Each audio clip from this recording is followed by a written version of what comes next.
undergrad to definitely go to grad school with. hmm You know, and then an English writing minor. So okay, yeah, I figured out pretty early in college that I wanted to go. I went to college undecided, but then I figured out pretty early that I wanted to do political science and then go on to law school. So.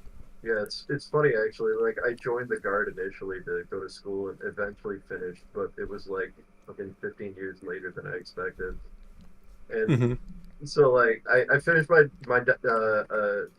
just bachelor's, and I was like, "Oh, do I want to go to law school? I don't fucking know." And then I tried. I just don't have it in me anymore for like the LSAT. It's something where I was like, oh, I already have a really okay career. Everything's fine.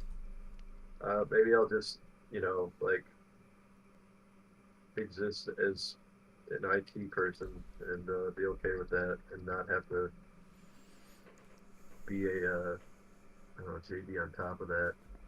I could see parlaying that into quite a few places, like from an ID perspective with a JD or some sort of advisory position, like in the city itself. But I don't hmm think it pays enough to like make any sense. Yeah, I don't know if that there would be. I feel like the more natural route for that might just be to develop a lot of experience with the legal system through working as an expert witness or some respect or an advisor in some respect, Yeah, and then developing that organically because I don't know if the economics would make sense for you. no, I don't think so. I mean, school would still be relatively cheap, but the rest of the years on top of that, plus the studying required and stuff, I just don't have it in me anymore. Mm-hmm. I think that might be it. I've become complacent to myself, Hmm. projects and shit. Um, so, how old are you then? What, 26, 25, 23. 23? Jeez. Oh, you're into your, what, first year now then, huh? Is that right? Yep. Okay, got it. So How'd you end up getting a job there? I applied, and then a couple of days later, I got a call. So I was just putting out applications for any position in the area. So Am I allowed to like speak, or do you guys mind? no, you're actually not. You have to remain silent. Sorry, it's just the way it is. My bad, Joe. Yeah, get in here. No, No, you can go for it. finish Okay, on your cheers. bad quickly. I was just wondering, like, with you did political science and then you did law. Which one did you prefer and why? Well, I haven't done law yet. I'm planning on going on to law school. I'm Yeah. doing 2 years working as a legal assistant right now. Oh, yeah. Before I go on to law school. So What was your favorite I thing would argue. in political science? Like, what did you enjoy the most about it? um, what I enjoyed the most is my favorite class I had for political science was the First Amendment class I took, which blends nicely with the law stuff because it was very much focused on like the Supreme Court cases and whatnot. I loved that, adored it for it. In terms of like actual what I'd call more political science, Yeah. I had a class ethics and international relations that was really enjoyable. Going over some of that and then just kind of learning some of the frameworks and the different structures of things was really enjoyable. So, um, Yeah. Do you want to go into that a little bit, like the ethics of international relations, or? I don't. I there's don't. another world where that would be something I'd be interested in and go down, but I just really like the law stuff too much. That's what I see and what I'm really excited to do, and so that's what I'm gonna go for. Yeah. But What do you like about law? Just the methodologies of kind of like. Oh, sorry. Go ahead. Actually, just go. yeah, just like just like the nature of like argument and whatnot is really kind of entertaining, and then just like a lot of the things just really kind of click for me, like in terms of if you're applying a balancing test, the different prongs you have, and making an argument about okay, here's this case or there's this like how these facts are laid out, and here's how they apply to this certain test that meets this threshold or Yeah. whatnot. That just is like pretty I enjoy that, and Like. then also something I wasn't expecting before I started working in the law firm. That if you would ask me like, oh, what is the reason I go to law school that you're interested in like doing law or being a lawyer? If you just said probably would have just been a generic option brochure. Would have been like, one of them would have been like, helping people, who need help or whatever. I probably would have said like a token. Oh yeah, I enjoy help. Really, kind of wouldn't be enjoying that. I would have said that it's about the argument. It's about like the technical, get into the weeds, nitty gritty part of it. But actually, having worked in a law firm now, I actually really do enjoy the helping people. We have people who like need someone to advocate for them or need someone to step up, and then you help them and like get them. They had a car crash and they need to get their personal injury money. You help them with that, and it actually feels really good. You get to be like an arbiter of justice, right? Well, yeah, like you're advocating for them, right? Yeah. You're like speaking up for them when they need to be spoken up for. So that's pretty entertaining. Yeah, that's pretty cool. I did I kind of got into it when I did a jury duty thing, and then I realized like you can kind of apply like the concepts of sort of like making arguments and applying evidence in real life as well, right? Like in your daily life. Mm-hmm, absolutely. Have you noticed that, or? Yeah. Well, yeah. I mean, it's just the process of thinking through things, right? Yeah. So, but yeah. It is your everyday reasoning that you use, but you need to be sharp with it and be very precise with it. Yeah, that's cool. I have to say that translating that to the rest of your life isn't necessarily useful because a lot of people don't think in the same aspects once you've been exposed to legal thinking. And, I know. That's true. That is very true. Only you. It's only you. Until you use it on your girlfriend. It's good for your internal. It's good for your internal like process. Yes, not for understanding the actions of other people. Yeah, I realized that straight away. Yeah, and you're like, what's this motherfucker doing with this fucking plot of land next to me? And then you're like, ooh, I don't know if that's a 501c3, actually. Maybe I should not give a fuck. Maybe I should not give a fuck. You're like, what if I just kind of look into this one thing that I don't like that? Oh, no. Okay, I'm realizing what's going on here, and I need a law degree to continue. You reckon? A little bit. 6 one, half dozen the other. Yeah. Why is this? Yeah. Are you Aussie or Australian? Yeah. No, Australian. Yeah. Is it a lawyer or a solicitor down there? I think it's a barista. Barista. Barista. Oh, barista. I was going to say, they make coffee. Or is that different? I don't even know. No. No, that would make sense. That's what it for Britain, and so you guys probably inherited that. Yeah. From them. Yeah. You put the emphasis on the wrong syllable for me. I apologize. Yeah, no, you're right. It confused me at first as well, to be honest. I'm not gonna lie. But yeah. Well, what about you? You trying to be a legal person? No. I'm just a humble streamer. Neat. Oh shit. Yeah. What time is it over there? It's 2 p.m. How about you? Morning? Yeah. Yeah, that was 2 a.m., buddy. Oh my god, yeah, late night convo, hey? A little early. It's alright. We're here. I am live right now, by the way. I don't have any viewers, but just so you know. I probably won't make a video or anything. I don't do that, but just so you know. What's as far as streaming is concerned, what are you trying to do as an eventuality? I just do I do like gaming, and I don't know. I just had fun having combos, so now I'm doing that for a bit. Try it out. Sure. Yeah. So I can't say slurs. Which slurs can I not say? Probably the bad ones. Oh, you would never say any of the bad ones, right? You're all good. Yeah, you can say the good ones. All you can say the good ones. Oh my god, dude. I can say the good ones. I can say the good ones. Yeah. No, I'm on Twitch, so as long as they're white, slurs. Hey, incoming. Oh god.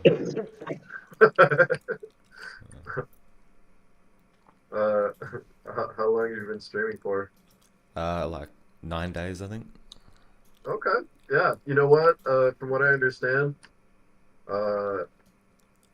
Getting tags banned in 5, 4, yeah. 3, Wait, why? 2. Yeah. Oh god. You know what they really dislike is when you say, I'm saying the things that you can't say, and then you don't say them. It's something that really makes it algorithm pop. Okay. What I understand. Yeah. So I can say I like the browns and the fruities, or I can't like the browns and the fruities. I'm so confused. New topic. New topic. Well, we're talking about like types of apples or something, right? Yeah. Like some sort of like vegetable.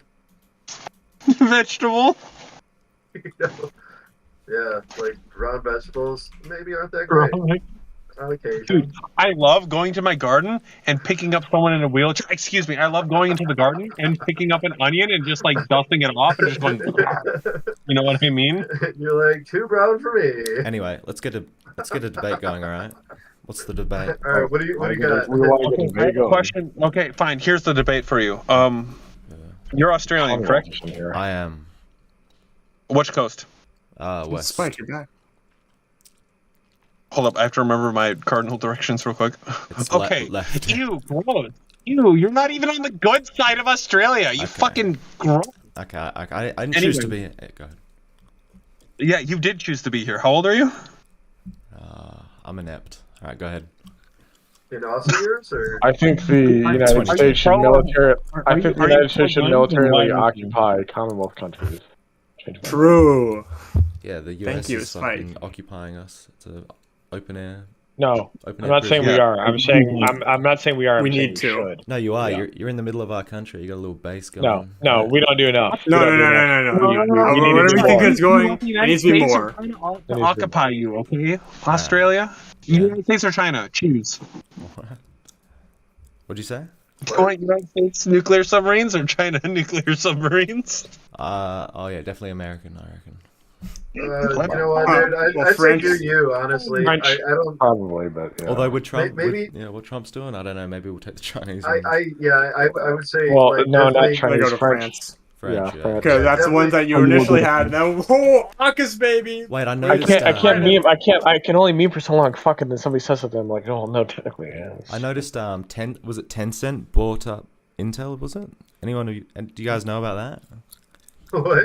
Intel. I think Tencent. I don't know. Tencent, which is like a big Chinese company, bought up Sure is. Yeah, it's Intel. massive. It owns Riot and a bunch of other mobile games. Yeah, Tencent's fucking massive. And you've got like. Wait, No, they- it did not buy Intel. they Do bought not. what, Hold Intel on. If I stock, look or- this up, if I Google this shit and you're lying to me, I'm going to say so many slurs. No, please don't. But you can call me an idiot. Just call me an idiot. Well, he's a Commonwealther, so you know odds are in his favor. Oh boy.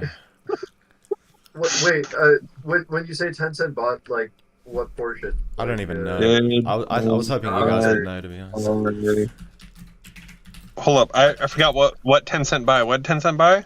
Intel something. That's what Something I- about The claim was that Tencent owns somewhat of a majority share, some large ownership of Intel. That Intel is compromised by Tencent. God, no, Yeah, that I Tencent heard did of. not buy Intel. Is it Oh my compromised at all? god, they have a strategic partnership. I'm going to start saying so many slurs. Yeah, You better. I'm just. Alright, what's the actual stake in Intel? I'm curious. gonna mediate this. Don't say slurs for this poor guy. Thanks, buddy. But like, seriously though, what are we? No, I was literally just trying to ask if you guys knew anything about that, because Yes, This is news to me, buddy. Tencent has holdings. Tencent has holdings in Intel. yeah. It's less than 10%. Okay, and do you think that's going to affect like the Oh, whole yeah. CHIPS Act thing or not? I was just wondering if they were going to try and well, get their hands on it. I feel like. wait, I feel hold like on, there's a- Intel is an part of honest the answer. chip. Well, yeah, it kind of wasn't, but kind of could be. But like at the end of the day, it doesn't matter because the larger question for the CHIPS Act is going to be the current administration, not Yeah. Intel or how much of Intel is owned by Tencent. Like it's going to be whether or not the current administration, like fucking, as they seem to say they want to do, cuts like all the CHIPS Act and gets rid of it. So. Oh, they've said that? You know what Intel should do? Yeah, Trump is not a fan Yeah, of the you- CHIPS Act because it was under Biden. Yeah, you mean that Biden thing? Yeah, That, I've said that many times. Well, I thought that's why he was doing tariffs. He wanted manufacturing. Oh, on yeah, fucking you- US Well, he soil. wants, you- he you'd wants, think- yeah, he you'd wants think. him to come in, but he doesn't want Biden to give credit for it. Oh, Yeah, my exactly. God, dude, fuck. Oh, he's gonna Because we redo already- it. I mean, it's not- Any pullout? Holy shit, dude! It's Yeah, not many. I live next to one of the fabs that did get the CHIPS Act, and it actually is producing like chips, and but that might get cut because Oh, what flavor? it's a Biden thing. So that's Spike, nasty. Midwest and that's- Advisory Board. What flavor chips? Barbecue? No, not barbecue. I Yes. mean, it's Midwest, so ranch, right? But Or, Oh, yeah. you mean American flavor for those Aussies down here? I don't even know. Is that like chives or fucking chives and sour cream or something? I don't know what the fuck Yes, ranch yes, is. actually.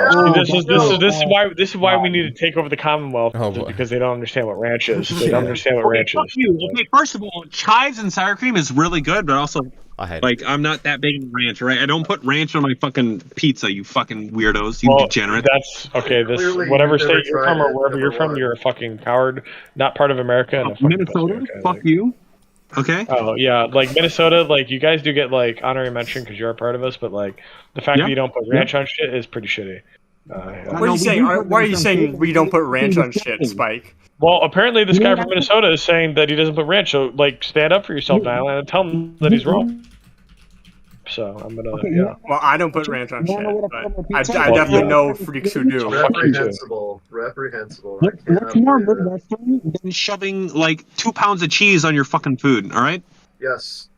Step Exactly. one. Shut the fuck up. Ranch is Oh, fucking. cheese is a calorically efficient food. Okay, so don't shit on It is, cheese. and so is butter. Protein. Oh my god, I love a piece of butter. Protein for like volume, it's pretty good. Yeah, I'm pro cheese. Don't shit on cheese. I'm gonna go inside and make nothing. I'm gonna make a quesadilla in the air fryer with nothing other than butter, tortilla, and cheese. Yeah, that's gonna be fucking banger, and you know it's gonna be tasty as fuck. In the Yeah. air fryer. Oh my god, I'm still dialing down the temp of what I want to air fry. But like, dude, it's so fucking crispy. Oh my! If you slather it with butter, it doesn't burn. Oh my god, it's so fucking. In Commonwealth countries, they don't even have air fryers. That's how poor they are. Nah, I've Like, got Oh, one. we should fucking invade Australia. I got one. Dude, Australia is an air fryer. What are fucking talking about? They live in an air fryer. like, when are we finally gonna get our American mandate to invade like Canada and Australia? That's one thing I can get on board with Trump. I hate the guy, but like, yeah, we probably need to invade Canada and Australia. Yeah, it's worth it. What about Greenland? Yeah, I think that we Greenland, need a Greenland land can be bridge. down the line.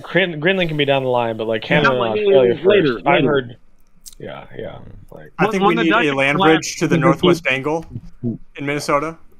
Canada's got that's the not connected potash. to the US. like Australia has like attractive women and like some cool like sea life. So yeah. Australia has Take attractive both of those women? countries first. We do have good No, No, sailing. first of all, Australia has Brother, have you been to America? Have you been to America? Yeah, we need to import. We need to make you part of our country. I'm going to tell you on this. Australia has attractive men Oh my god. Okay. because they have low expectations. Well, I mean, if that's what you think, that's fine. But like, No, because they have low expectations. Yes or no? You're thinking about this wrong. Attractive men make attractive women. All right. So, To be like, fair, I'm thinking about bogans too. So like, fair, but Yeah, that's like the, what do you call them, rednecks?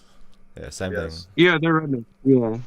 Yeah, there you go. bro, like 65% of our population in the United States is obese. Okay, we need to import some people that are like less obese. I mean, We're Australia isn't also- great. Australia's yeah. pretty obese too. Yeah, we're catching up. So it's not great, but like we'll take the good ones. We'll leave the rest. You know, of them actually, The good ones. Aussieman. I'm sorry. What is your name in here? Two blokes, one coat. Is that you? Huh? You specifically can call me daddy, but continue. No, the individual from Australia. Yeah. What is your name in here? No, Jack. that's tags. Oh, tags, yeah, tags. Yeah, he just doxed himself. okay, Bro. all right. We Nah, you're don't know good. where you live. You're Sorry. So, what is okay in America? Food is primarily made of corn. What is it made of in Australia? Oh, I don't know if we're as obsessed with corn. I didn't want to argue with Probably, it, but he's absolutely right. Food is primarily made out of corn. corn syrup. He's not wrong. He's not No, wrong. no. I'm saying straight up corn. Like, Oh. It's all corn. It is all corn. It's What? all corn. You're right. I'm not arguing. What's wrong with you? I like all cereal products. It's all corn. There's It's all, like bro. nothing- You have high fructose corn syrup in your fucking think- sticks. No. Ours are like no, wheat, I think. Not even. Wheat's wheat. not- Well, what about Oh Lucky yeah. Charms? Okay.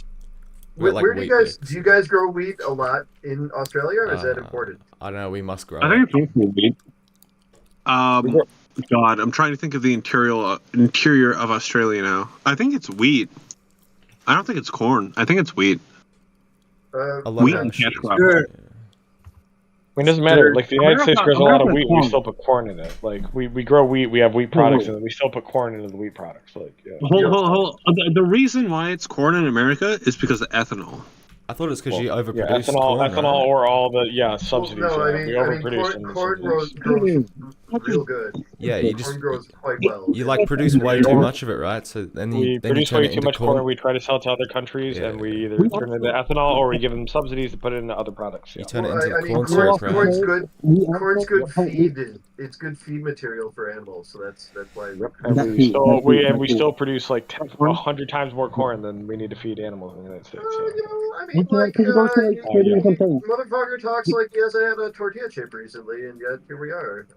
Tortilla chips are delicious. Yeah, like They are Yeah, good, what are you gonna do? Be like mad about it? Hold on. Question. Go on. Corn or wheat tortillas, and then corn or wheat Fucking tortillas. wheat tortillas. What the hell? But What hold on, country what are you about the in, sir? Is it corn tortilla chips, wheat tortillas? Is that the divide here? well, here's the thing. We have wheat tortillas with corn syrup in them. Like, that's the thing. Corn Okay, tortillas are delicious, but like don't keep well. Like so, we just put wheat tortillas with corn syrup. I want to say a corn chip is a tortilla chip based on corn, sir. Yeah, exactly. It's wheat tortillas, which are superior, and then corn tortilla chips, which are superior. Correct? Yeah, I do prefer corn chips too. Like You're talking about like hard and soft, right?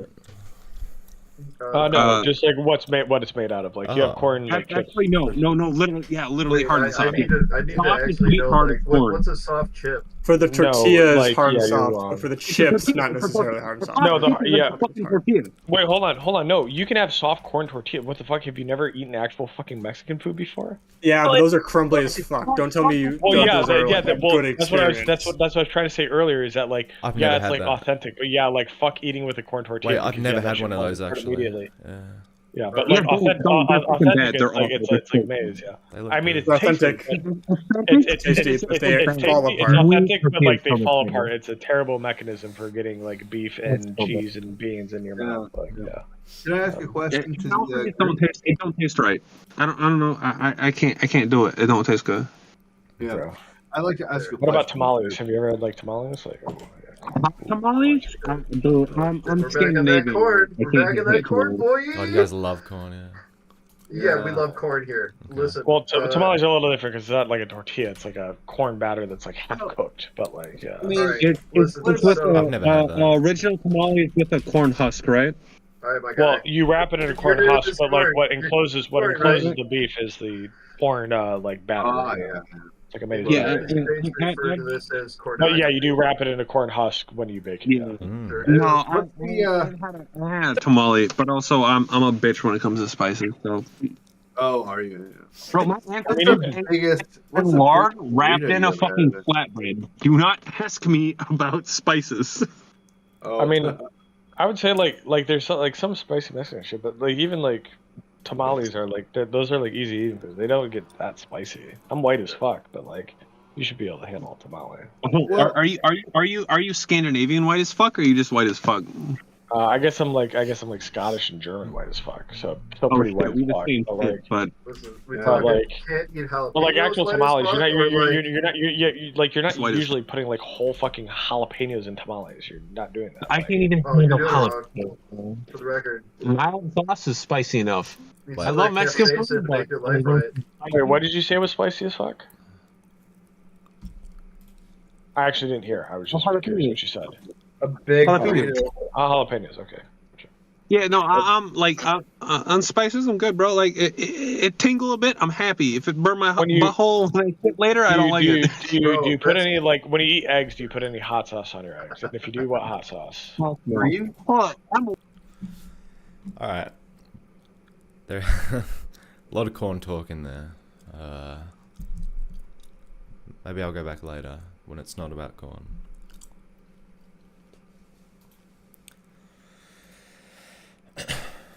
Fucking. There's got to be some smart fellas in here. Come on, where are they? What's going on in here? Hi.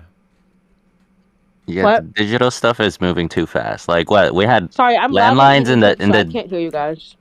late 1990s, and then we went to cell phones, and then now it's just like completely off of landlines. I can't blame people that were 45 when cell phones became a thing, and then 60 when Got so the quiet. internet was a thing, like for Whoa. real a thing. I Yeah. can't blame them for being bad Like, at Twitter. how am I gonna explain like what AI is to like LLMs are to my Bro. I don't give a fuck. Your grandma's gonna die anyway. It doesn't matter, dude. Just explain them to me right now, please. Fuck.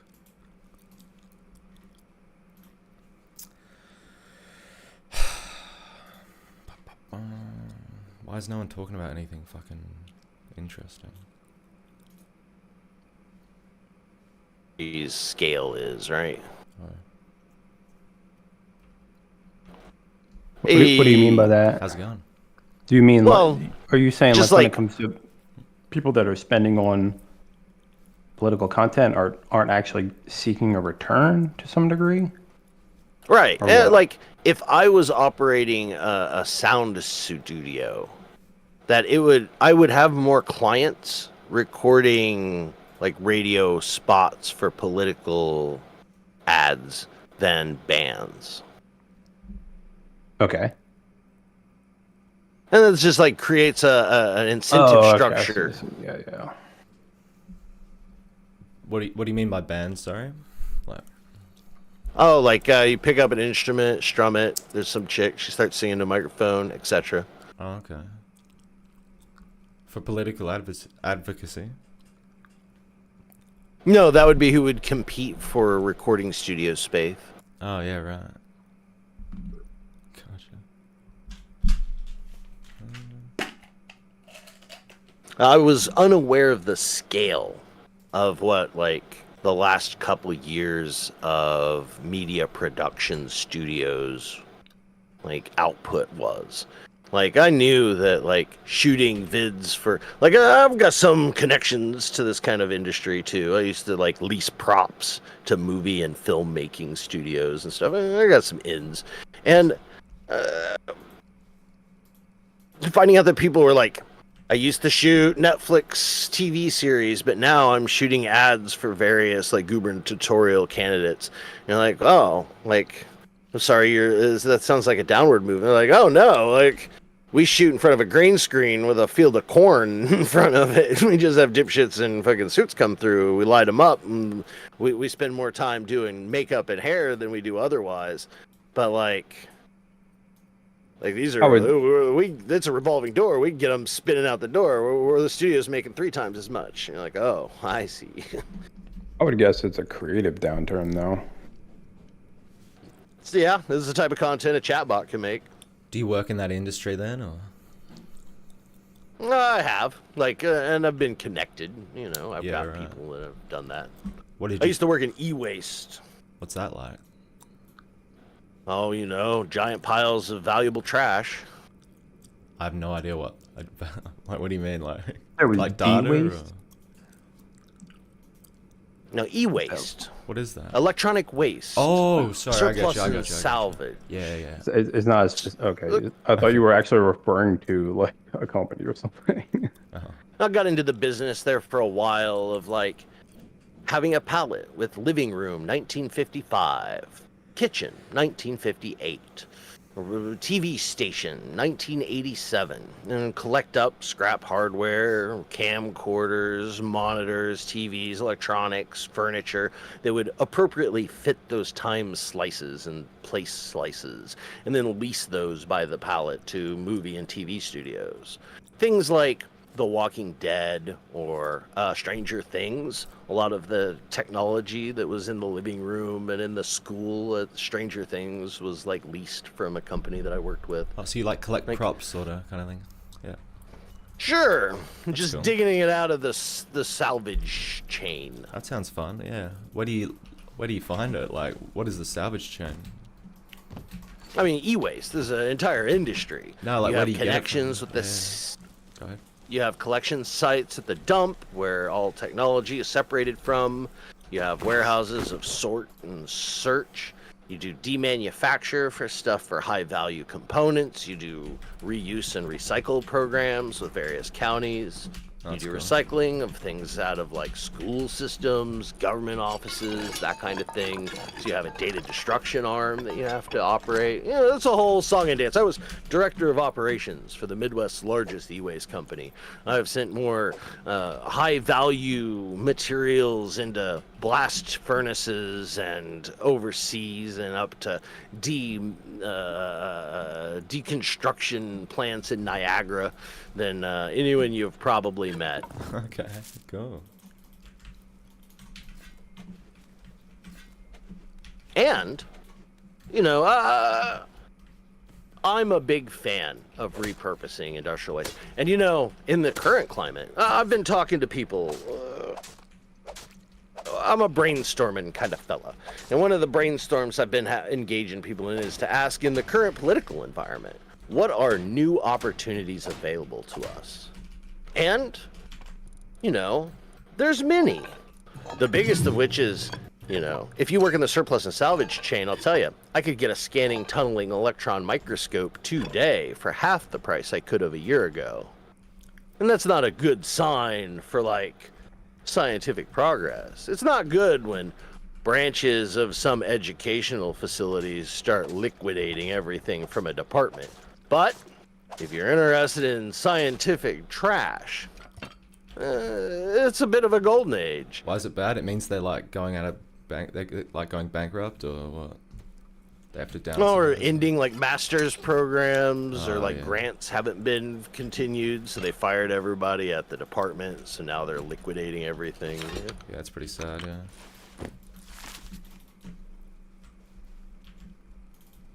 It's never a good sign for the economy when there's a lot of successful repo men.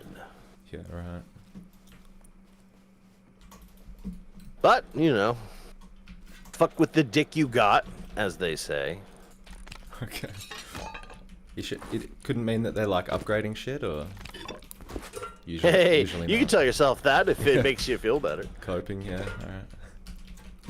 I mean, as a person that I privately own a crane, right? So I show up on the loading dock occasionally with a discussion with people as I'm loading things up, and there's a sense of moroseness that maybe wasn't there before. But good prices on stock aluminum with failed bullet holes in them.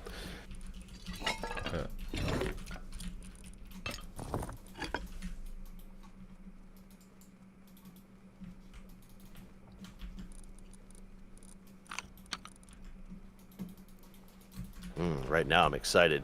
My favorite surplus that I ever run into is hot air balloons. I love hot air balloons, and I might have one. Yeah, right. You gonna get your own, or is that not a thing? I've owned a dozen hot air balloons or so. Oh shit, nice. It's a quarter football field sized piece of ripstop nylon. Fire retardant, talc covered.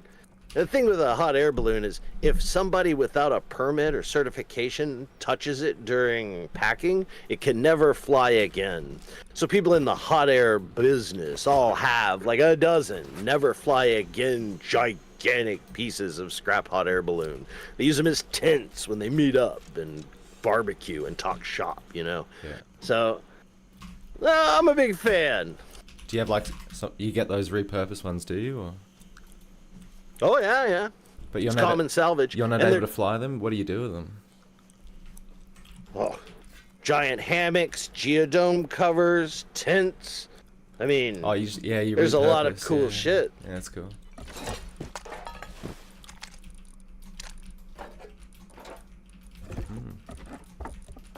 I do a lot of direct action outreach for homeless projects. I live in a convoy of vehicles with a bunch of other people.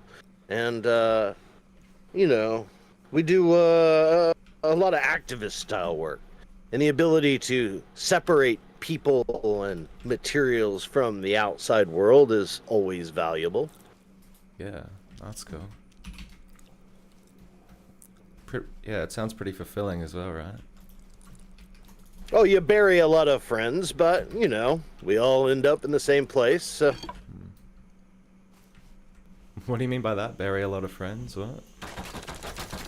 Oh, doing direct action, working with homeless people. Oh fuck yeah, right. You bury a lot of people. Yeah, oh, that's fucked up. They were gonna die if I knew them or not, right? Yeah, yeah. Though, I can count on two hands the number of lives I've saved personally, so I could take that to my own grave. Maybe I'll have them etched on the tombstone. Like with Narcan or? Oh, we carried Narcan, absolutely. But like, I pulled that child out of a river once. Oh yeah. And there's stories. Yeah. Dreadful, grim stories, best saved for a therapy office. Okay, I won't dig them up then.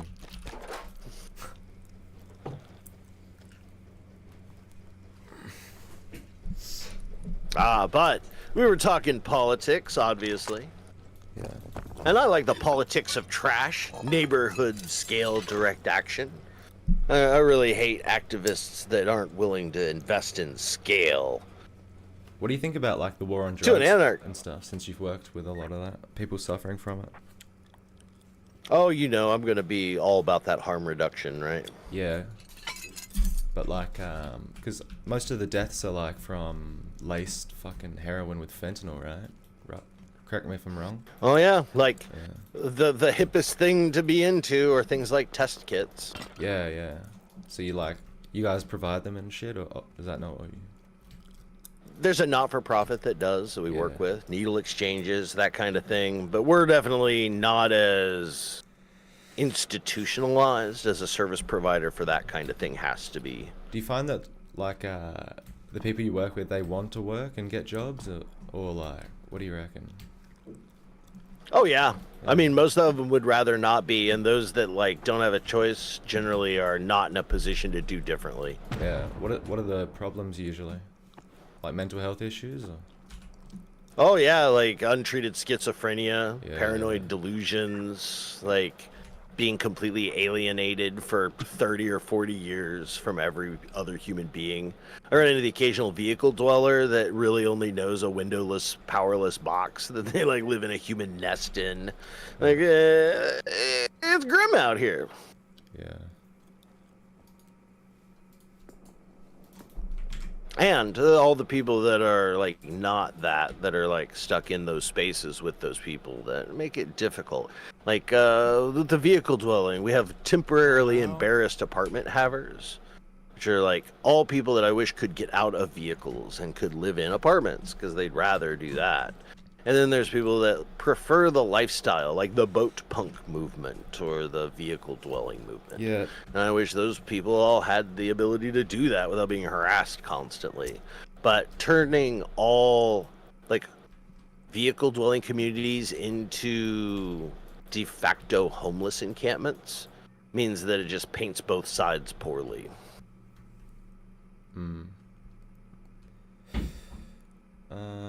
Yeah, I don't know. It's always kind of bothered me that like housing isn't a right. What do you think about that? You think it should be, or? I mean, I'm in California, so Yeah. like I have the boogeyman of Prop 13. Like I don't have to concern myself with housing issues outside of that. Okay. Wait, what is Prop 13? I'm not in America, sorry. Oh, this is just a Californian state amendment Yeah. that trapped property taxes at 1978 levels. Oh, that's nice, yeah. And well, for some, but it has had egregious negative impact on housing in California. Why? Anytime you hear someone talking about housing in California, Yeah. it's probably because of Prop 13. Why is that? What are the negative effects of it? I mean, it's a big ass thing, right? If you're interested, you could look into it. But it means that if your house is worth $10 million, you might be paying property taxes on it as if it was worth $50,000. No, yeah, I As get long that. as you never move. But like, why do you want people to like pay more tax and move? Is it just kind of like a funding thing? You want more funding from them, or what? Because Well, they're I making mean, all this profit.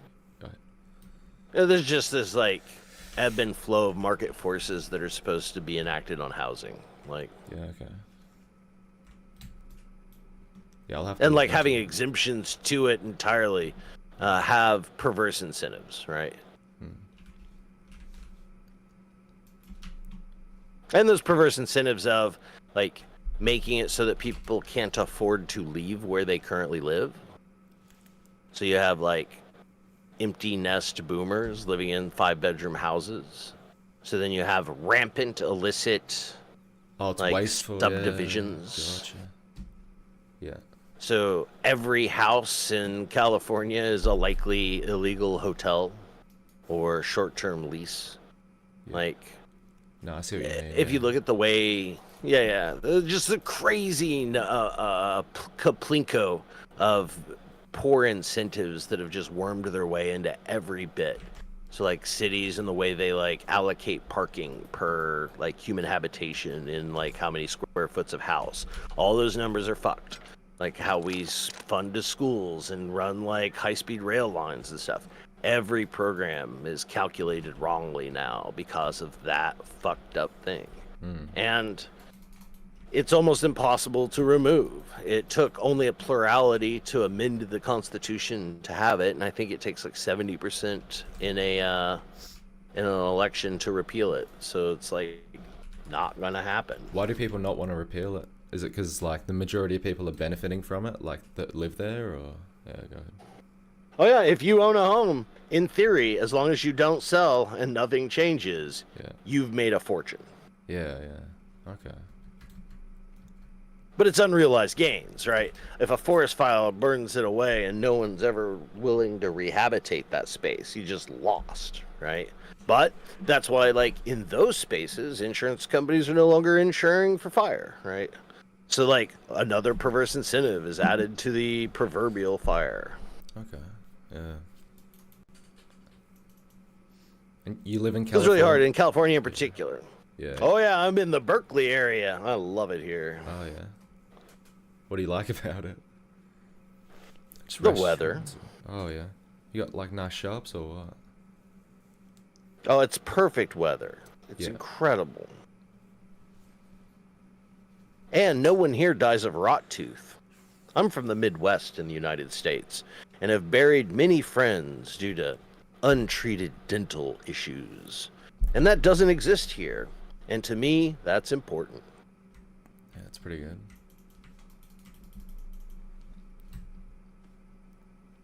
Yeah, dental care should... it's not even insured where I am, but it should be, I think. Like, everyone who is extremely, extremely poor in California has health care. Yeah. Like, bar none. It's borderline Canadian here. Oh, wait, and there's, like, lines. Go on. Oh, okay. I was just gonna say, are you in the state? I remember reading something about how there was one state that was like paying homeless people, and it was kind of like incentivizing homeless people to move just to be homeless. Do you know what I mean? Oh yeah, there's a ton of states that have programs like buying homeless people tickets to leave town, or doing like one-time payoffs for people to leave. Utah is common for that. Idaho has that program. Yeah. Do you think it's like a problem? Red states ship. Nah, I mean we're talking tiny scales here, right? I mean it's stupid. It sucks. Like, really having red states package up all their homeless people and send them to blue states on one-way tickets is just like almost human trafficking, right? Yeah, That's fucking it stupid. sucks for the people that live there, right? Because then you get all this the drugs coming in as well, and it's it doesn't sound too good, but. But we're talking almost non-existent scale, right? Like, if you move at most, I mean, we're talking 50 people in like a season, 100. Like, that ain't shit, right? Well, all lining up on they're all homeless, right? Or are they not? Are they like, do they get housing? Well, a lot of the times they're like asked where they want to go. Hey, if we send you to Chicago, do you know someone there? Like, yeah. And oftentimes, until recently, when programs like that were happening, people at like the receiving cities, like infrastructure would know about it. so people would be being bused to like a homeless shelter or whatever. Yeah. But recently they've stopped doing that explicitly so they can take pictures. Okay. But that's Texas for you, you know. Fucking Texas, man. And they're like, no, we literally want to drop these people off like directly in front of the courthouse because we want to take a picture of a bunch of homeless people getting off a bus in front of the courthouse, you know, for reasons. Okay. So when you're walking around, it's not that bad though. Like in actuality, or? Nah. I mean, it's never as bad as it looks. Like I go to city council meetings here, right? And if you listen to people talk about the homeless encampments and the streets in the Berkeley area, the people paint it as if you have to swim through used hypodermic needles, as high as an elephant's eye. Everywhere you go, a needle for every garage, and it's just not true. Like this is the most sophisticated place for things like needle exchanges I've ever seen. There are literal Sharps drop boxes in places. Like all the over the very streets few and stuff. actual. Yeah. That sounds good. You know, they're in the very few, and not all over, but everyone who needs them knows where they're at, right? Yeah. And like the I can think of like two kind of out of control homeless encampments, and they just have like Sharps containers on site there. So like. It just doesn't exist. They're just not. I mean, I wonder sometimes if, like, in the 80s, there was, like, 1 billion hypodermic needles on the streets all over the place, and people just have clung to that. Or if it's just... It's probably just propaganda. Like, there's... type shit. Yeah, people just, like... Okay. Like, people don't want the homeless encampments to have somewhere to be, because they want the homeless encampments to be as egregiously disgusting as possible. Because then, you know, you have something to complain about. Can't you do something about these people? Can we get some more vigilantes to, like, attack these places? Just burn them down, you know? And if they were, like, a weird little, like, overpass tiny house community out of the way, like, it might just be allowed to exist. And there's this, like, weird war where people who have, like, 30-year vendettas against individual, like, city council members that maybe aren't even in the city council anymore, but they still, like, have that vendetta. And they're like, weaving yarns. And truly, Trump represents us all. Like, I hear people are constantly talking about California. Oh, the leftist, liberal California. I'll tell you, it's awfully conservative here too, actually. Yeah, right. Yeah. It's like in the main cities, all of the like municipal governments are held entirely hostage by homeowners. And then you move 5 miles outside of any city, and it's just Midwestern farm culture. It's farmers, as far as the eye can see. Almost all of California is farmers. And as red as the fucking sun. Like, you look at a map, and other than the center of major metropolitan areas, California is for the most part red as shit. Right, like if you're out there, if you're out in the West, if you're a farmer, you're not going to be fucking leftist, right? Probably, regardless of the state. Yeah. Sure. And even the most, like, here in Berkeley, right, we'll have a city council that'll be like, oh, we're into reparations, so we're going to give a indigenous tribe this fucking parking lot, right? And people are like, now that is some ridiculous, deep, like, reparations stuff.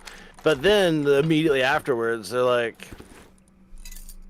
the homeowners associations start making their demands, and they start, like, making their austerity plans and cutting public bus lines and like canceling bike road projects. You're like, yeah, this is just like the Midwest, but for some reason they did a land back program in the middle of it. Like, yeah. Okay. Everyone like complains about the environment and shit, but then like no one wants to fund fucking good public transport and shit as well. It's another thing I noticed. Yeah, it's really weird. I've never lived somewhere that was the center of like an international, like, political motivated campaign like it is here. People are like constantly like, oh, like at Berkeley where they let you trans the kids or whatever, and it's like, this place isn't that much less conservative than fucking Iowa. Like, I don't know.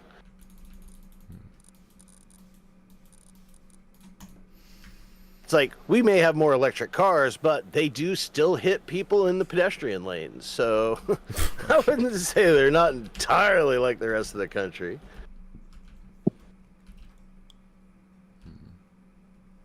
We're no Florida. It's technically, if you hit someone in a car outside and they're outside of a crosswalk, it's not even a criminal offense. Wait, what? Oh, like for jaywalking? Yeah, if you hit someone and they're not in a crosswalk, then that's just, I think, a $75 ticket. It'd probably be hard to prove that it wasn't the person crossing's fault, right? Probably. I imagine that'd be why. Well, you don't have to if they aren't in a crosswalk.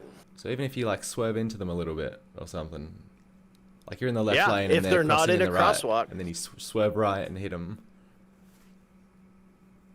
I guess you wouldn't be able to prove it, would you? But yeah, I think I get what you mean. Yeah. Everybody's got a dash cam. Like, Yeah. but Florida's a place where you can have a mall with a little tiny mall in its parking lot with its own parking lot. So. What? That sounds pretty cool, though. You ever seen a parking lot with a parking lot in it? No, we don't get those here. Yeah, you wouldn't, right? Yeah. No, it's just like so dense. Where did Julie go? Julie? Never mind. Hold on. Won't mind. All good. Yeah. My current big, my reach for the stars dream right now is to get a lease on a huge mall complex. Oh yeah. What do you mean by that? Like, get a like store thing? A bunch of going? American mall. Yes, or something. Yeah. A lot of malls went out of business in the United States pretty recently, and they have these really weird leases with super permissive like land use rights. And I used to run a hackerspace way back in the day. Had a metal foundry, little lab, recording studio, little arts and crafts space. Sounds And I'd really like to do a huge ass mall. If it has one of those Walmarts that has a automotive service center in the back, like, that'd be a great place to have a cooperative mechanic bay. Yeah, it sounds like a vibe, yeah. Yeah, I'm a bit of like a cyberpunk janitor day to day, a bit of a grease monkey, yeah. Yeah, no, I was cleaning windows for this like office that it's like an office for managers in this like daycare company thing, right? And then we go around the back and they've got this massive fucking garage and they're like fixing up vintage cars and stuff. It looks sick. I do the occasional electric conversion for antique cars. Oh yeah. What's the electric conversion? I build custom lithium batteries for like boat and RV clients. And every once in a while I get hit like to convert an old car into an electric or something. Yeah. Yeah, how do you get like, what do you call it, license to build lithium batteries? Is it a thing? Oh, you don't need one unless it's like, well, there's code enforcement if you install one permanently, but putting one in a vehicle, nah. I mean, you can get an underwriter's lab on. We don't use cobalt inputs on fucking batteries that I'm willing to fuck with anymore. The old Li-ion chemistries are fucking out. Life Epo 4 in. What shit would you use now? Right now, it's all Life Epo 4, though. I've started pitching people LTO chemistries because they'll outlive you.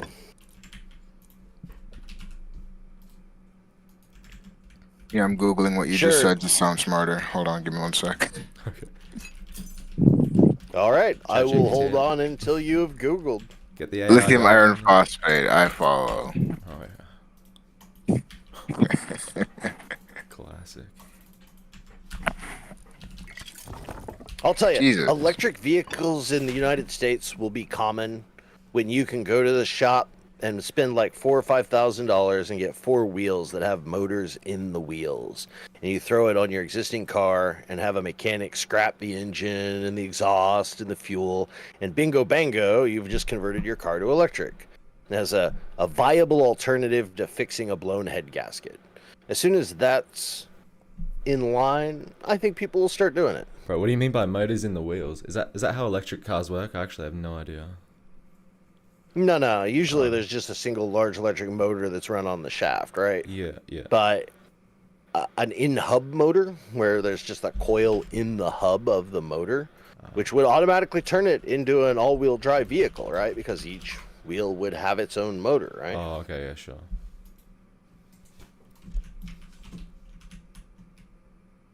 And in particular, it means you don't need a drivetrain and like an axle and all that connects all the wheels. You know, all of that except for the suspension can just be ripped out. Yeah, yeah. Did you ever go to uni for anything, by the way? No. Well, I worked at academia for a short period of time, but I was never a student. I worked in the Global Research Network Operations Center. I was academic. I was the global academic fiber grid. I was part of the documentation and training team. The fiber grid? For like... So like keeping track of who owned what segments of the subsea cables for Internet 2 and National Lambda Rail and Manhattan Landing and all the various academic fiber optic networks. Oh, yeah, that's pretty cool, yeah. Damn, you've done quite a lot then, huh? Wait, I just get muted? Tracking down what farmer used a backhoe to break a fucking fiber optic line in his backyard because it's my land, I should be able to do it. Yeah, no, that sounds pretty cool. You've done a lot then, huh? That sounds pretty interesting. Oh yeah, I've worked a lot of fucking jobs. I'm not motivated by material success, so I'm willing to walk from many opportunities. Yeah, no, that's cool. Just try out different stuff, see what it's like, how it works and all that. That's cool. Oh yeah. Yeah. And you occasionally get to tell an oligarch to eat shit who's trying to buy you. You get to see the look on their face. It's good stuff. I love. Just never stand between a person with money and something they think they want. You know. Yeah. Right. What other jobs? Right now it's activist season. Yeah. I'll go ahead activist season. Oh yeah, here in the United States at least. Have you heard 50-51 yet? No, I haven't. Terrible branding. By this time in the cycle, you'd heard the name Occupy, you'd heard of Black Lives Matter, but this time people are like 50-51, haven't heard of that. Yeah. Terrible branding this time around. What but is it? It's appropriate. It's the activist movement for this season. Oh, okay, yeah, There sure. is one every election season, you know, every spring it slowly builds up, then we start having big protests during the summer, and we're like in the swing now. Like we've had 7 nationwide large protests in the last like 3 months, and every one of them's bigger than the last, so I'd expect the May Day one to be even bigger. Yeah. What's the main focus of them? There isn't one. Oh, okay. Just advocating for a I certain... mean, you'd be disappointed if there was, right? Fair enough. It's like, well, close your eyes and imagine something an American would be protesting today. There will be someone there for that. Okay, so we got like guns, we got... Yeah, probably all the same stuff over here, to be honest. Similar stuff. Yeah. Oh, yeah. I mean, whatever the Russians told us to do at this point, right? Not wrong. You're not wrong. They love. Man, I'm constantly. Go ahead. I'm in conflict with activists constantly. It's like, like, an Antifa, a MAGA, and a neo-Nazi all show up to the same protest, and all of them say, "Well, I'm just here to stop global capital from taking an undue amount of control on my community." Yeah. Man, the Antifas definitely hate that joke. Well, the idea is that like it's just Russia sowing dissent, right, among your own population. They love it. And like that being anti-globalist means 3 different things to 3 different groups of people, and they can all find themselves at the same protest. Yeah, okay. You ever hear the phrase moral luck before? Yeah, I have, yeah. But go ahead, explain it again, actually. Yeah, do it. I've been grappling with moral luck. Like, it's like if I'm at a protest, yeah, and I look at the guy next to me and I say, "Man, fuck Bill Cosby," and that guy looks at me and says, "Yeah, fuck Bill Cosby. He's a real piece of shit." Yeah. I say, you know what? Oh, Also, wait. fuck P. Diddy. Oh god, yeah. I think P. Diddy's a piece of shit too. And he's like, yeah, I fucking hate P. Diddy. And I say, and that Harvey Weinstein, he fucking sucks. And he says, no, Harvey Weinstein seems all right. I see where And I this say, is how going. the fuck can you say that? And he says, He's white. oh, because he's not black. Yeah. That does not mean that we are 66% in lockstep at this protest. We do not agree most of the time, actually. Even though on paper it looks like we do, but we've morally lucked into overlapping situations. Yeah, right. So when you talk anti-capitalism or globalists or the elites, you really easily fall into situations of moral luck. Especially have, with the like- Israel-Palestine stuff, I reckon. Yeah. Oh, of course. And I work in intentional community spaces, so I'm chock-a-block surrounded by sacred geometry people, sacred math, indigo children, people of various cults, nootropics believers, people that think that DMT is Wait, hello? on anti-WTO, anti-establishment, like, yeah, you listen, you're aware of things like the Weinsteins.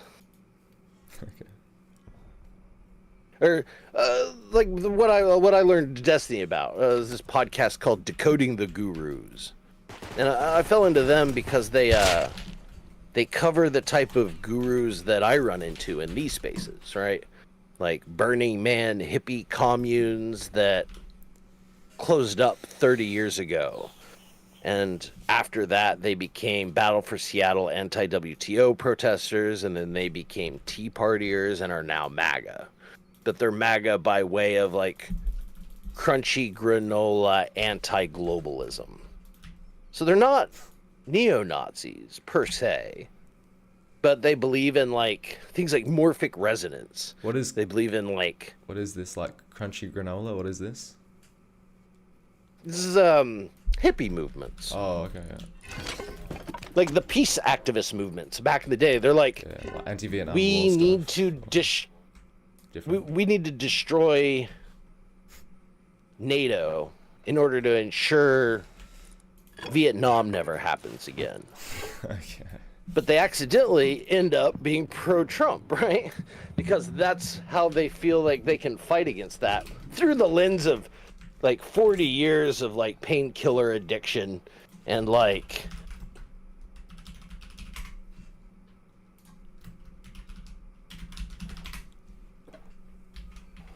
Oh shit. Hello? Oh, you're all good. Hello. What was that movement called? The hippie movement? Which one? That was anti. I mean, there's so many names. Yeah, I guess like there's a few ones, yeah. Like there's a commune movement. Okay. Like there's a big one. The Zizians are currently in the news. Muriel, the old Raelians. The sacred geometry believers. A lot of like communes and collectives that exist today that believe in like and like the alternative histories, like alternative archaeology people. These people like go on tours, they have like art galleries and stuff where like they meet up and like have conferences and stuff. And they like on site in a lot of these spaces have like their own little like 50-person like communes and collectives and stuff. Okay. And they're all radically represented in the local city councils and stuff, right? Because they've been in the same place and represent like a big voting block. So you have these like weird like Atlanta in Georgia in the United States. You think Georgia, deep red, and it is chock-a-block full of little pockets of like intense voting blocks that are influenced by weird bullshit pseudoscience religions. Yeah. Is the only way to sort really of like put it. conspiracy theory stuff, I guess. Unfounded conspiracy theory. Sure. Stuff, yeah. But yeah, I get what you mean. Yeah. And they all like, they throw like music festivals and run art galleries and have charter schools and run restaurant chains, right? There's like is saturated politically everywhere. With their involvement. So in when the you look at community. Marjorie Taylor, okay. So you see someone like Marjorie Taylor Greene, who is from one of the districts that is big about these. So when she talks Jewish space lasers starting forest fires, she's signaling to a very real demographic that she's there fighting against. Yeah, I never thought about that, You know? actually. That's a good point, though, because I hear these politicians say shit, and I'm like, oh, it's just like a dumb politician, but they have power, right? That's why they're speaking. Yeah. Right. They're communicating to a very specific audience and letting them know. And you think it's a decent the size? joke I've been it telling must be people. decent size, right? Otherwise, they wouldn't say it. Yeah. Oh yeah, Americans aren't cultists only because of their punditry fandoms, right? Yeah. And like, you tell people like Jewish space laser, haha, that's ridiculous, but Zionist space laser? Well, now wait a minute. Well, let's hear them out, right? Yeah. Suddenly, like, it's not as ridiculous. And if you say, well, globalist space laser, be like, well, I don't know what the World Bank is doing, you know? Maybe they're just trying to. Yeah. Next thing you know, suddenly every person in the room is like, maybe space lasers are real. And like, there's like a lot of distrust in institutions, right? What do you reckon about that? Right. You And think so it's again, founded or not? like,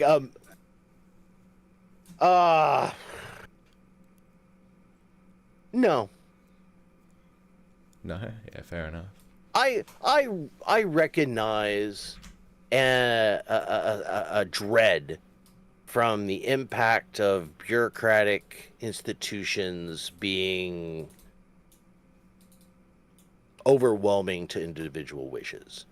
I understand people seeing like bad outcomes from like going through the motion institutions and being nervous about that. I mean, I work with anarchists, right? Every one of them to a man has the opinion that like every time you have a meeting with 3 people, 2 of them have conspired against the third, right? Sure. And like I view politics as being 2 groups of people, a group of people that believe there's such a thing as a productive meeting and a group of people that do not. And I believe there is such a thing as a productive meeting, that like you can indeed sit down with a checklist and make a plan and act on it. But a lot of people think that that is actually not possible, and if it is possible, it should be disrupted. Well, it seems like, or maybe that they have like bad motivations or whatever, and there aren't any checks and balances to keep them from acting out, you think? Like acting badly in their own self-interest? Go ahead. Like, the smaller the government is, the less likely it is to overwhelm individual issues. But it's like the only government small enough to drown in a bathtub is a dictatorship. So, like, if you're looking to like create a government small enough that you can drown in a bathtub, you're just asking for a dictator. Right. I think a lot of people want that. That's why you got Trump right now. Oh yeah, people get it twisted. Trump represents us extremely well. Yeah. He is us. I run into Trump every day. Every boomer boss I've ever had is kind of Trump. They do things like call management by Thunderdome, where you give like multiple people at a company the same job and then make them fight over who gets to keep it. Oh, like, that's very Trump, but every boomer boss I've ever had does that, right? Yeah, right. Okay. And like, it is just not flattering. It doesn't flatter us to be represented in this way, but like, he doesn't need to, because it's real. What I really hoped had happened was that Trump was going to be found criminal, and he would flee the country and go to Russia, and then give him a late night talk show where he gets on TV and tells the Russians about how dumb Americans are, and we all have to sit and take it. I bet he'd love And that. I think that would have done us a lot of good. He would. They'd cheer. Everyone would laugh at his jokes, and we'd just have to sit here and be like, that Trump, he thinks we're so dumb. That's another thing And we as well, really like, need that. I find it hilarious that conservatives are like pro-Russia now because Trump is like kind of pro-Russia a bit. Is that right? Well, there's an almost religious belief that Russia is supposed to be our Christian ally against the eventual war with China. Oh. So people want to rationalize What the anything they can because they think Russia is supposed to help us to fight our real enemy. Because of the religious ties. And oh yeah. Okay. Because the inscrutable Chinese are ultimately our foe. Mm. And that like belief is almost religious, like in a very real way. And when I tell people this, like they don't believe it. I've never heard of it, but yeah, man, I imagine it probably to some extent exists. Not sure how pervasive it would be though. Plus, American media has been fully Russified. Like, well, yeah, learning a lot about like hyper modern like Russian propagandizing. You're like, oh man, like they sure did take the lesson out of the fucking capitalism playbook. Like, yeah. They got like good God. Yeah, they got like massive fucking massive buildings full of people just sowing dissent on social media, right? Like, and oh yeah, they're like, like first off, like the government is funding every activist organization we possibly can in order to pit as many organizations as possible against each other. And then after they've gone to war with each other, we arrest all of them as terrorists and send them to a work camp in Siberia to prove that it's probably better to just stay at home. And you're like, wow, that's pretty effective. Yeah. And like now we have a bunch of supermodels get on TV and talk about like have them argue back and forth.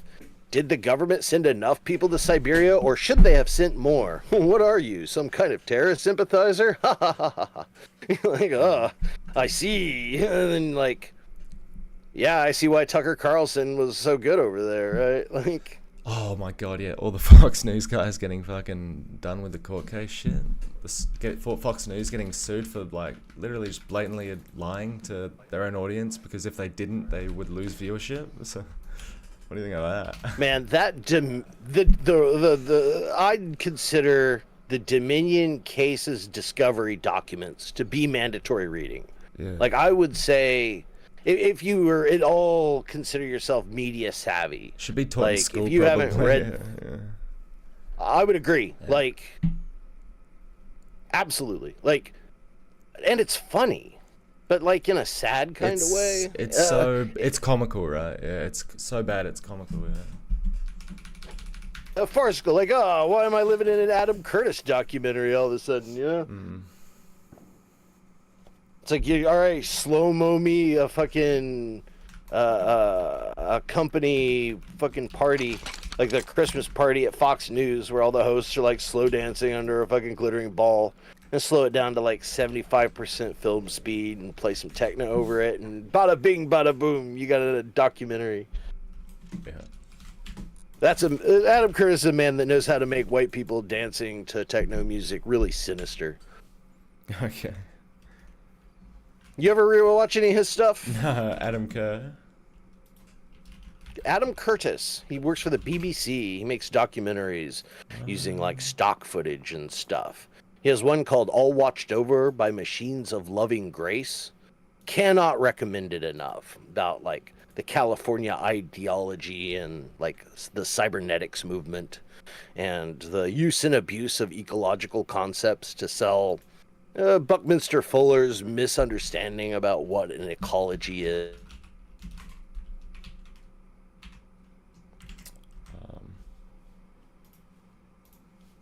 About what ecology is? Sorry, I cut out.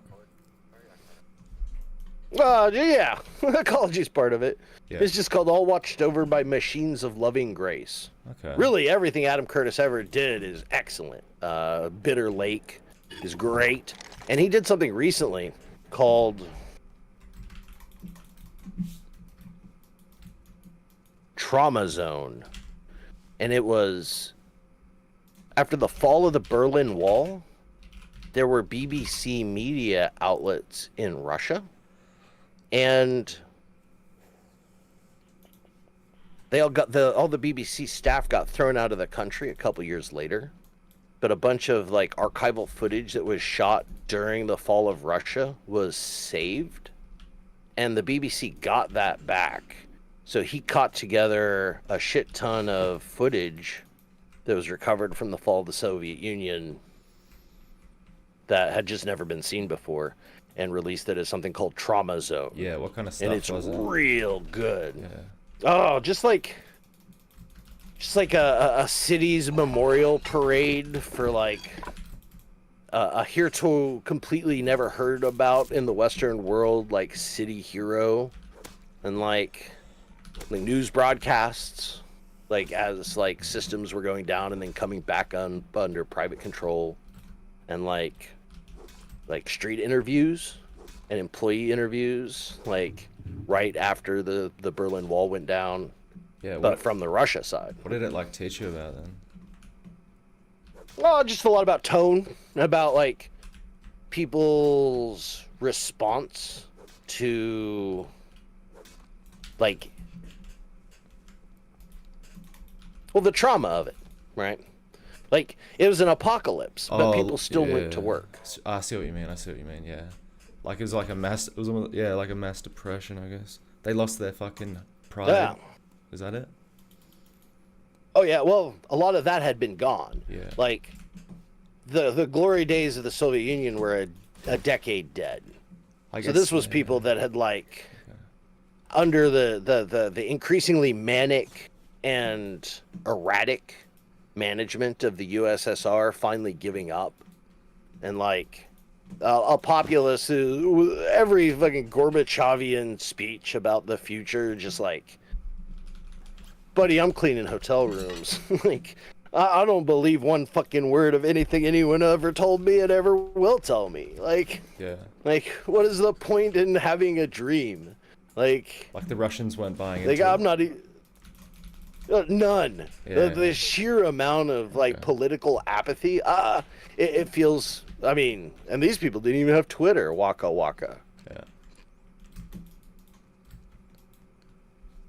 I found it very interesting, but also it reminded me of like. Oh yeah, I wouldn't have expected that. I would not have expected that, to be honest. But I guess it makes sense. Yeah. It was pretty fucking awful. Like people like freedom, and they didn't have a whole lot of that, did they? They were told that the food would keep showing up to the supermarkets as long as you just kept going to work. Yeah. So like, imagine saying that in America. Imagine Trump said that. Yeah, like, is the money going to be the same? Probably not. Is the utility company going to be the same? Almost certainly not. Like, is the person that owned the building I live in going to be the same? Be like, well, it wasn't owned by a person before, and now it is. So, you know. Yeah, and like people like us, we don't really know what it's like to like have empty like supermarkets, you know, as well. That's a big thing.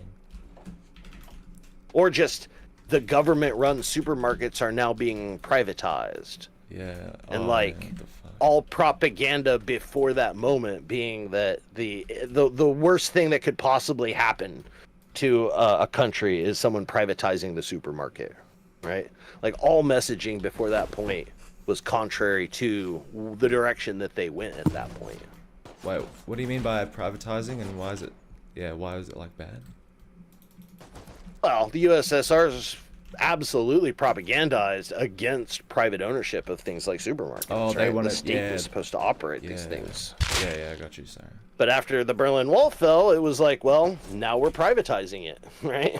Yeah. So like people are like, oh, I see. So everything I've heard since I was a child is now wrong. And in fact, everything I was told was bad is good now.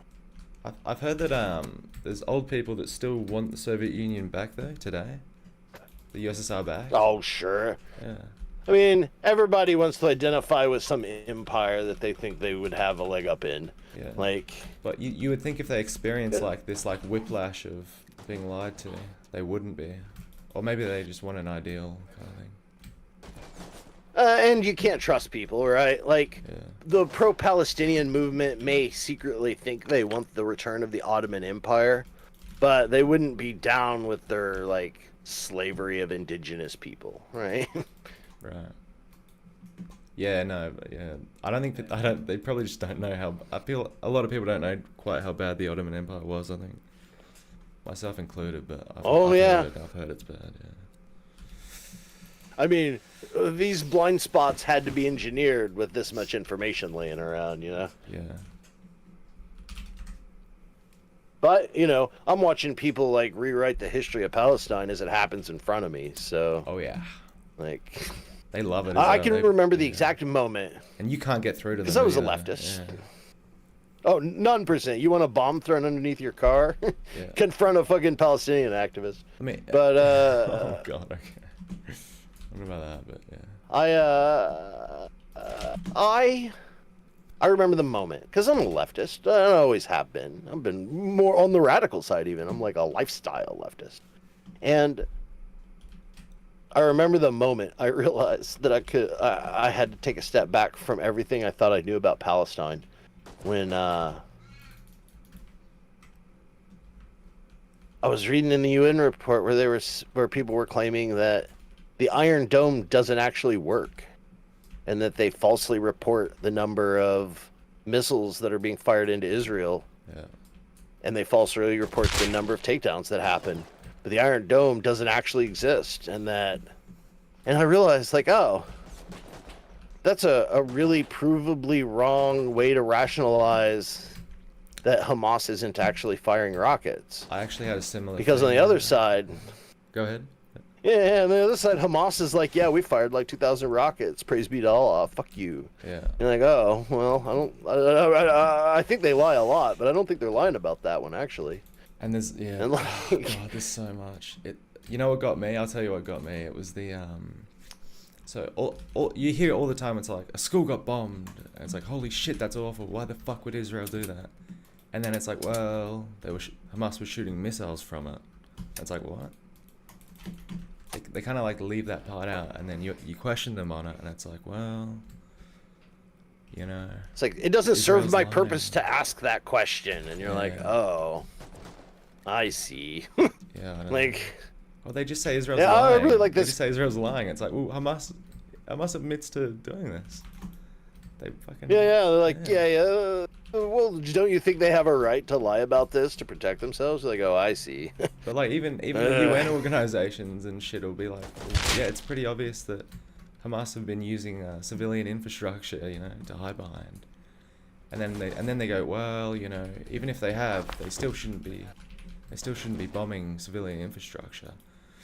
It's like, wow. They're like, look, the human shields are the only shields they can afford. What's so wrong with that? You know. Yeah, it's awful. No, that's fucking awful. See. They put the burden on Israel for fucking Hamas using human shields. Like, what?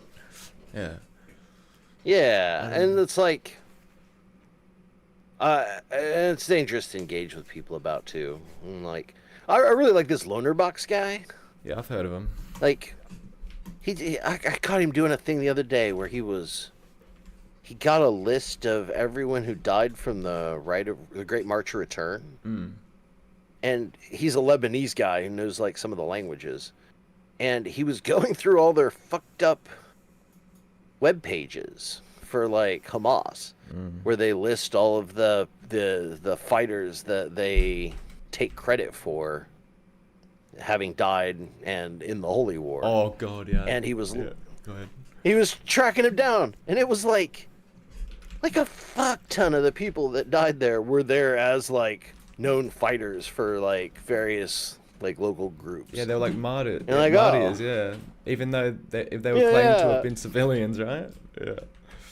Yeah, and it's like, and the Hamas page is like a picture of the guy, his birth date, a little blurb about him, like a little thing by his cousin or whatever, and you're like, no, that's definitely the guy. Like, they're like, he was a strong fighter for 15 years, and he was a part of a bombing campaign in Jerusalem 10 years earlier, but managed to escape being caught by the Israelis, and then died during January 7th or whatever, or September 7th. You're like, oh.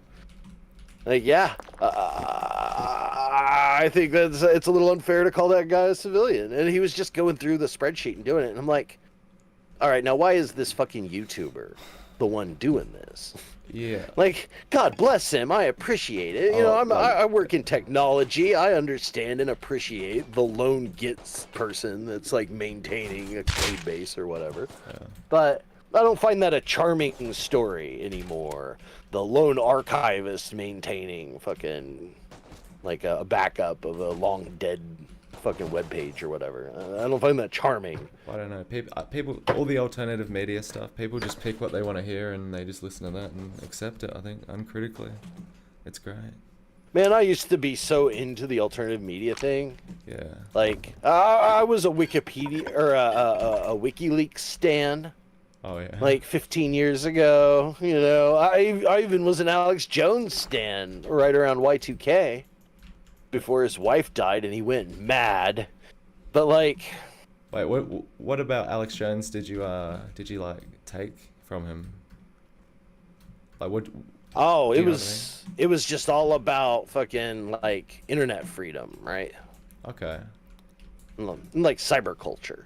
And this is before like Like the Alex Jones like was the government monitoring your like internet shit or what? some of that. I mean, Like what did you buy that was into? definitely what I was interested into. I was a member of the like. You ever hear the name Lawrence Lessing? No, no. He wrote a book called The Free Culture Movement, and there was a free culture movement online. It was like WikiLeaks came out of it, and a bunch of other things. Wikipedia, the Internet Archive, like all of these are like offshoots of Lawrence Lessing's movement, and the Pirate Bay, the Pirate Party, the Right to Repair movement, and the GDPR, arguably, are all like branches of that, and I was a part of that, and a lot of like my interest in messaging came out of Alex Jones. I was always and continue to be the enemy of the telecommunications industry, and for me, Alex Jones was like a Jello Biafra figure. Was this like was this before or after the Edward Snowden stuff as well? Oh, 10, 15 years before. Okay. The Edward Snowden stuff is what kind of like made me start to realize like, oh yeah, okay, they're definitely fucking.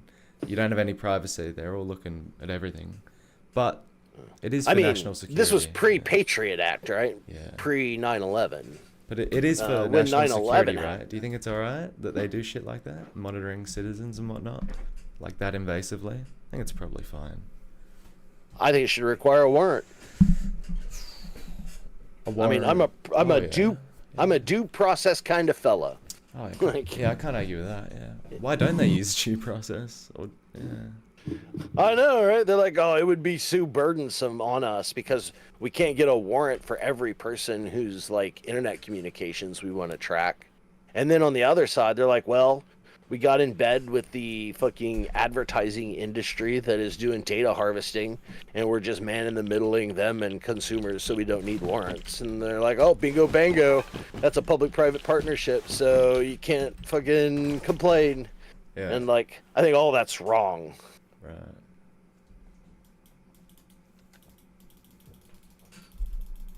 But like, I have known the internet to be destroyed and recreated twice in my life. And I feel like we're in the middle of a third. Wait, what are these like destructions and rebirths?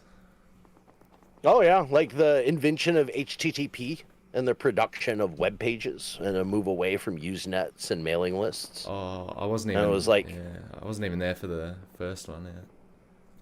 Yeah, that was an apocalypse. Right. Like all existing internet communities and infrastructure disappeared overnight and was reborn in HTTP in the web browser. That's wild, yeah. And then, and then post 9/11, the death of the web ring, GeoCities, private web pages linked together, and the advent of the metadata search engine, the Googleplex and the Yahoo and the central silo page or website that everyone has a page on. That was another apocalypse. Yeah, okay. It was GeoRing before we had the Google search engine stuff, was it? Absolutely. I'll check that out. I haven't heard of that either. I'll check it out. Sounds interesting. And that was all like web of trust stuff.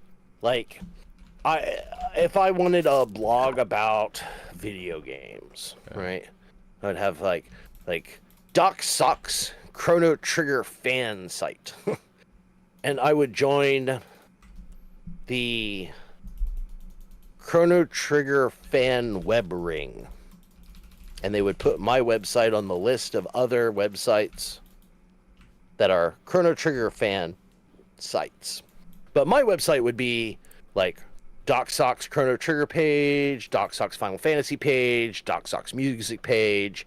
So my music page would be in a music web ring, and my Chrono Trigger page would be on a video game web ring, and it would be in multiple web rings.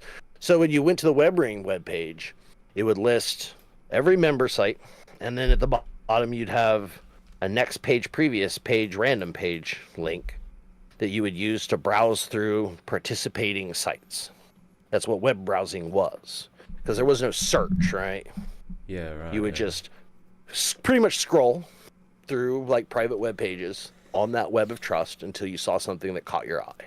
So and you never knew what you're gonna get. Okay, yeah. So you start on the web of trust, and then where do you go from there? Sorry, step by step. So where do you start, and then where do you go from there?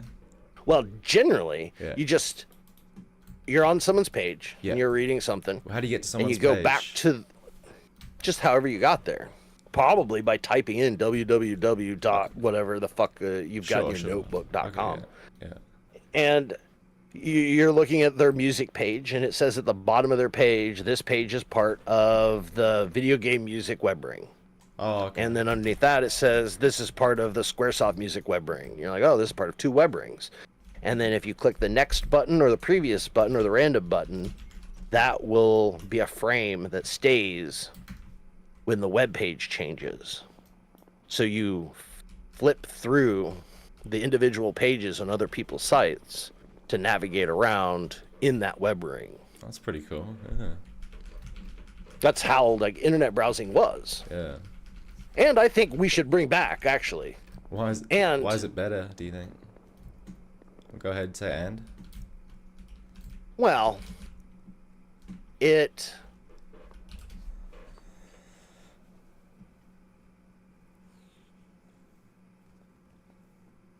is not better for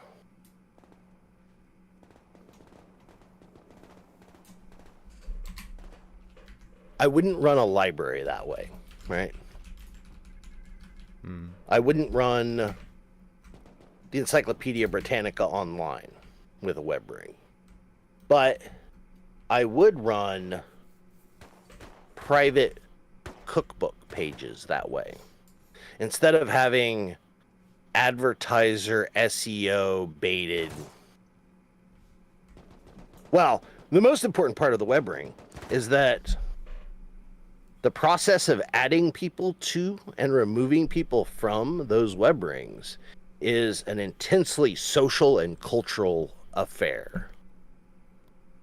And we don't have that kind of like we hear a lot online these days about like federated internet, right? Mastodon and Blue Sky, decentralized and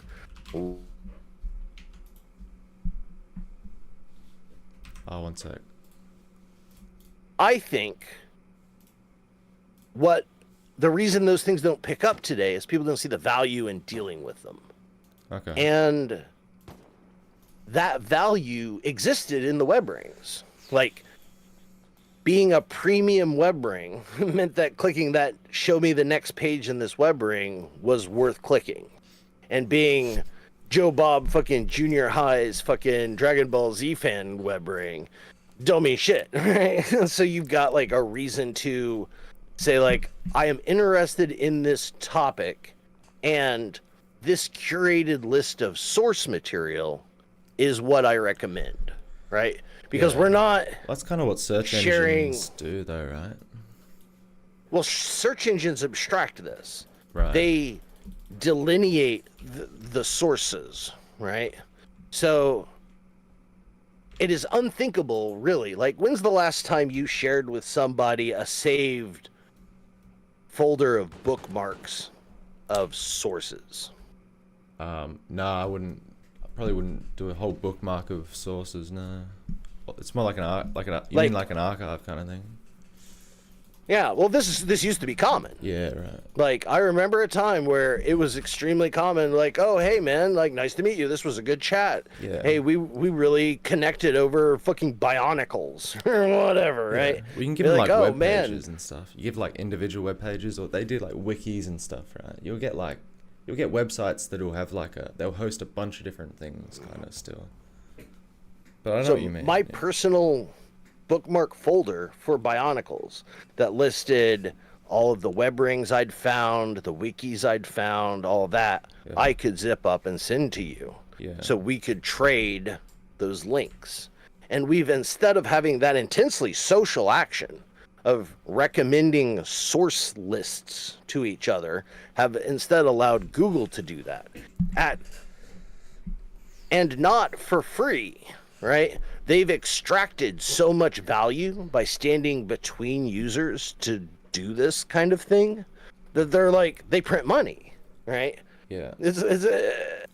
The loss of that social thing has created financial empires. And in a very real way, I believe that has been taken from us.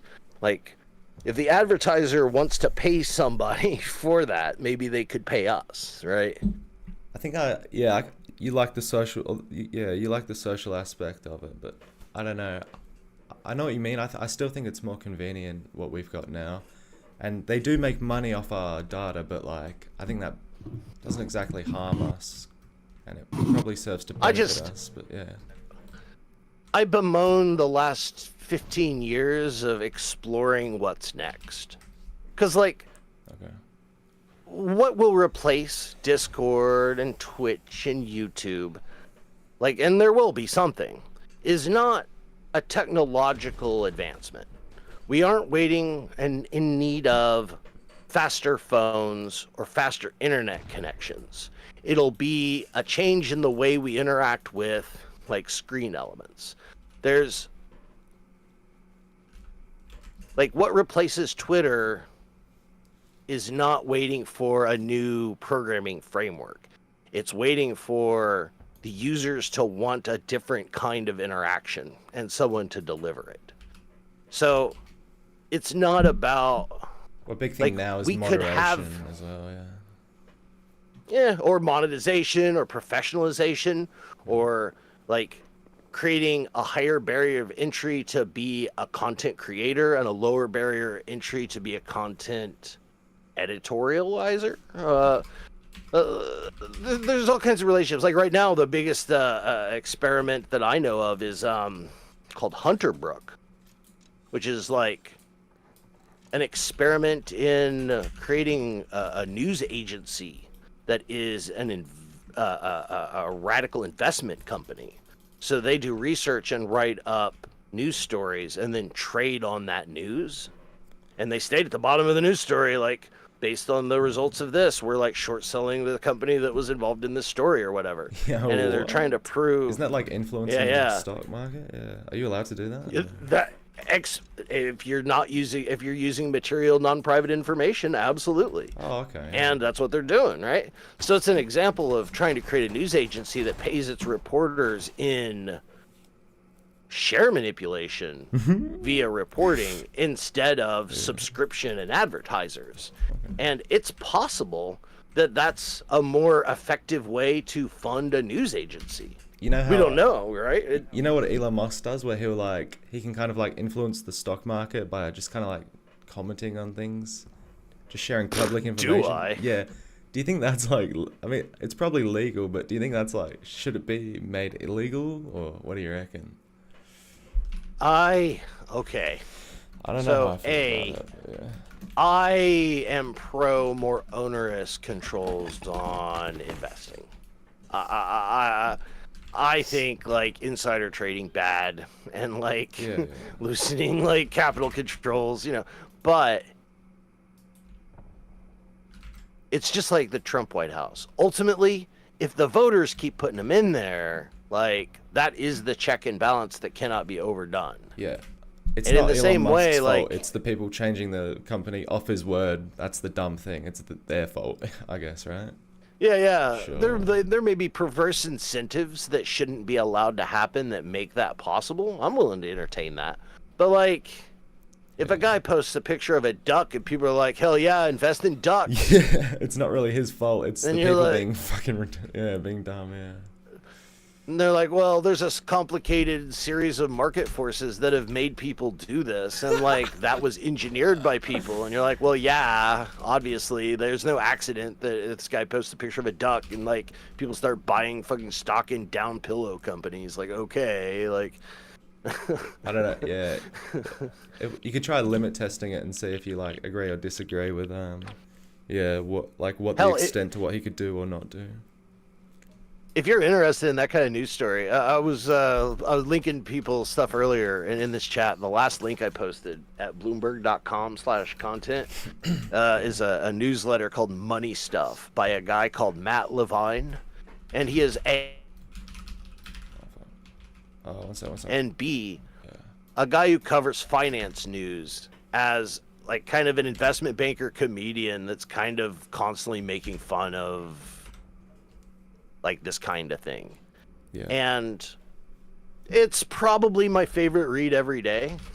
Like, if you have any interest at all in like a guy comedically talking about like there was a guy earlier. Matt who, sorry? Matt Levine. Matt Levine. Yeah, I'll check it out. Okay. It's called Money Stuff at Bloomberg. Yeah. And like there was a case where a guy was being sued for insider trading, and it was okay. So there's a CEO, he gets fucking smashed playing golf or whatever, getting on his private plane, and he would tip his pilot and his bartender with stock tips. And he loaned his pilot the money to invest in the stock tip that he gave them, right? So, was it insider trading for that guy to buy that share that the passenger on his plane gave him, right? Because the tip, because it was considered a compensation, right? And like, what was the tip? In the end, the answer is I don't know what you mean by tip. it was a stock tip. What is stock tip? Like a stock tip, like a guy brought me my dinner. Yeah. And I paid my bill, and I said, I could either give you a 20% tip, or I can tell you what shares I'd recommend you buy this week. Oh, yeah. Financial advice, yeah. For his own company. Yeah. For his own company. Oh, yeah, that's a bit weird, right? Not his own company. Was it a company he had private information on, or? Correct. But he wasn't giving them that private information. He was giving. It's the same thing. Another guy, insider trading, where. Oh yeah. Nah, he was. You can't do that. That's gotta be fucking illegal. Oh yeah, he got away with that. And this other guy, he illegally told a guy during a golfing game private information for stock manipulation. Yeah. The caddy overheard it and used that information to invest. And the caddy was not illegal of insider trading because he was the public at that event. Yeah. He wasn't being told it, he overheard it. Right? Yeah. But if you're being directly told, do you think that makes it private, or how does that work? I don't know. It does. Yeah. But this is the kind of news this guy covers. Yeah. And it's always so much more interesting than I ever thought it could have been. Like it's a bit of a loophole you wouldn't really think about. Yeah, like okay, interesting. Cannot recommend it enough. Yeah, I'll check it out. I'm gonna have to go to the charger soon. You're all good, man. Thanks for the convo though. That was good. Oh, sure. I mean, one sock to another. Yeah. Oh, yeah, true.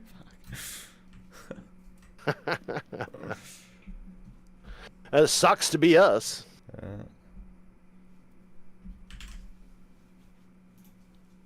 Alright. I'll probably head off now, but it was nice chatting, right? See ya. Hey, nice chatting. If you ever see me around, feel free to say hi. Yeah, we'll chat again sometime. Because, you've got a lot of information. That's good. Ugh. How old are you, by the way? Are you like 40 or? I'm closer to my end than my beginning, for what it's worth. Okay. Yeah, nice. Alright, I'll see you later. See ya. Cool. Oh. Damn.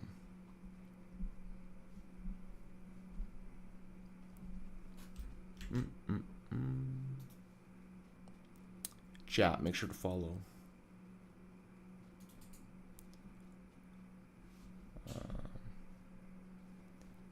I might just end stream. I'll be on later, okay?